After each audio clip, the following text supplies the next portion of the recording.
होने जा रहे हैं, वहां से समाजवादी पार्टी के प्रत्याशी सांसद रहे तेज प्रताप यादव ऐतिहासिक वोटों से जीत करके जाएंगे। मैं करहेल की जनता और मैनपुरी की जनता का बहुत धन्यवाद और आभार प्रकट करूंगा। यहाँ के लोगों ने समाजवादी पार्टी का, नेताजी का हमेशा साथ दिया है।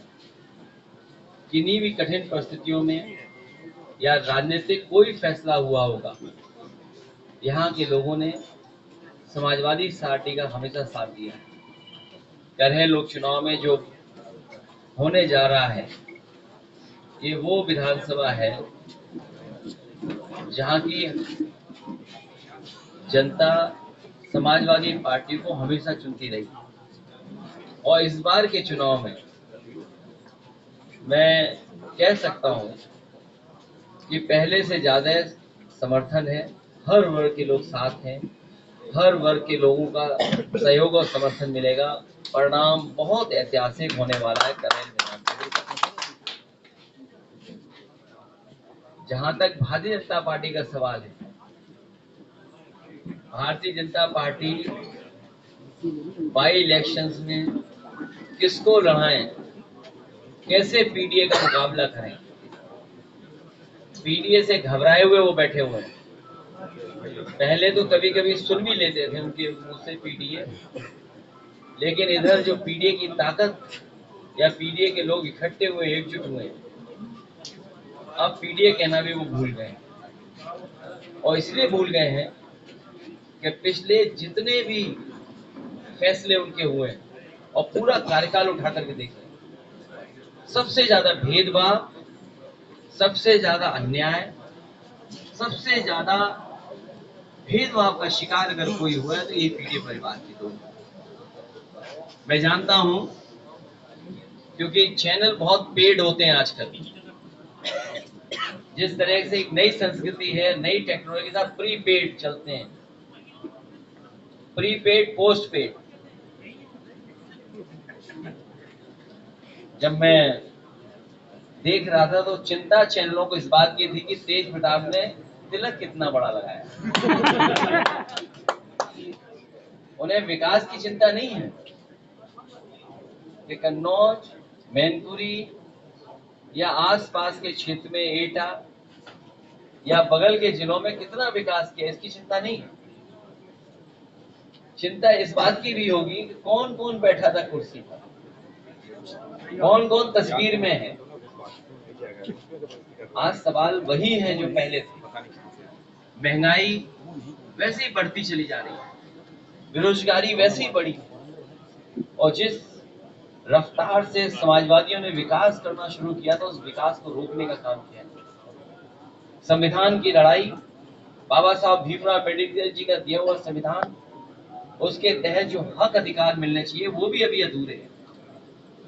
जो लड़ाई जीती लोकसभा में, उसमें थोड़ा बहुत रुके हैं भाजपाई, लेकिन अभी भी उनके फैसले ऐसे नहीं हैं जिससे कि सभी को न्याय मिल रहा हो। ये अपने आप को हर संस्था से ऊपर समझते हैं, इनके लिए कोई संस्था नहीं है। भारतीय जनता पार्टी के लोग अपने इशारे पे चला रहे हैं। ये सदस्यता कम कर रहे हैं, जमीनों पे कब्जा ज्यादा कर रहे हैं। इनकी जो सदस्यता चल रही है वो कम चलती है, लेकिन जमीनों पे कब्जा ज्यादा चलता है।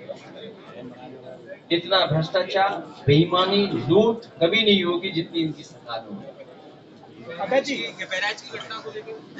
बहराइच जो कुछ हुआ है, मैं अपने पत्रकार साथियों का धन्यवाद देना चाहता हूं, और खासकर उन यूट्यूबर्स, उन तमाम सोशल मीडिया के लोगों को जिन्होंने निष्पक्ष होकर के सच्चाई सामने लाने का काम किया।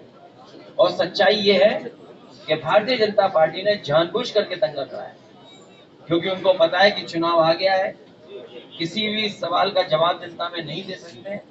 इसीलिए राजनीतिक लाभ लेने के लिए जानबूझ करके भारतीय जनता पार्टी ने दंगा कराया है। और जीरो टॉलरेंस की अगर बात की तो आखिरकार पर्याप्त पुलिस क्यों नहीं थी, पर्याप्त प्रशासन का इंतजाम क्यों नहीं था, और जो जानकारी में था प्रशासन को, उसके बावजूद भी नहीं किया कुछ भी। मुझे उम्मीद है कि न्यायालय से न्याय मिलेगा।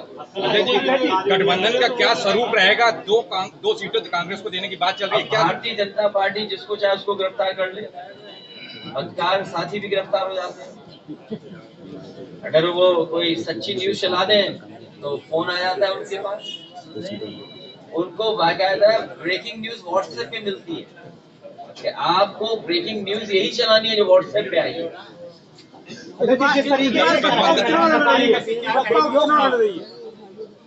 गरहेल की जनता के सामने किसी तरह का दुरुपयोग नहीं चलेगा। सामने से दुरुपयोग दिखाई देगा, लेकिन वही अधिकारी कहेंगे अरे जीत तो आप ही रहे हो, समर्थन आपका ही कर रहे हैं।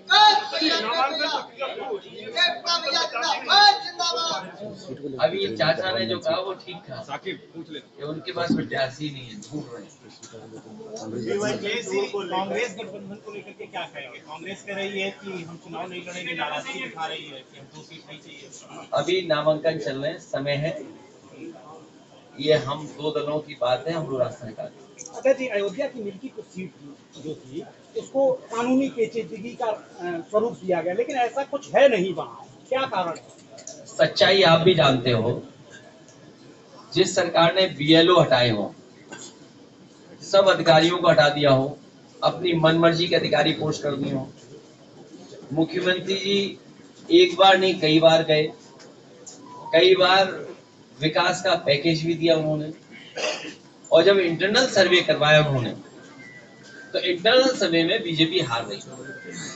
फिर मुख्यमंत्री ने बार बार कार्यक्रम लगाया और बार बार कार्यक्रम लगाने के बाद सर्वे करवाया, उसमें भी बीजेपी हार गई। करेल में डिप्टी सीएम आए हुए थे, वहाँ पर 69,000 जो शिक्षक अभ्यर्थी थे वो प्रदर्शन कर रहे थे, उनके ऊपर एफआईआर दर्ज की। मैंने पहले भी कहा